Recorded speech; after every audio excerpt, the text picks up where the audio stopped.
Nous passons au secourir numéro 6. Ah, la personne vient de perdre son doigt. Alors, que se passe-t-il exactement? La victime vient de se couper avec sa disqueuse, le morceau de doigt est tombé par terre. On va donc déjà, comme on l'a vu depuis le début, éloigner les objets qui peuvent engendrer éventuellement un suraccident.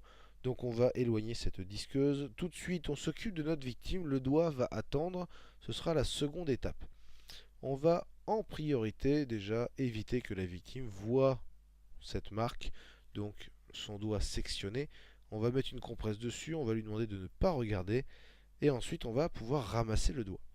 Alors, pour ce doigt, que faut-il faire? Il faut refroidir, oui, mais alors, est-ce qu'il faut refroidir au congélateur? Est-ce qu'il faut refroidir dans des glaçons et de l'eau? Dans un frigo? Comment faut faire?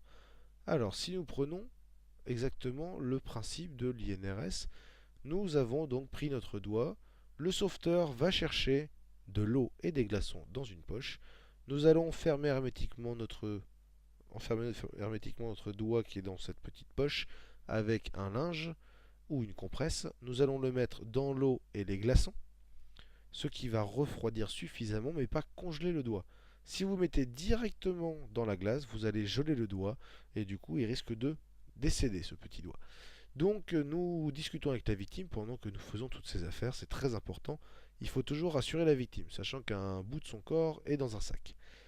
On va fermer le tout hermétiquement et nous allons le poser à proximité de notre victime, qu'une fois quand les secours arrivent, ils puissent rapidement le trouver et pouvoir l'emmener. Et surtout qu'il ne l'oublie pas sur le lieu de l'intervention.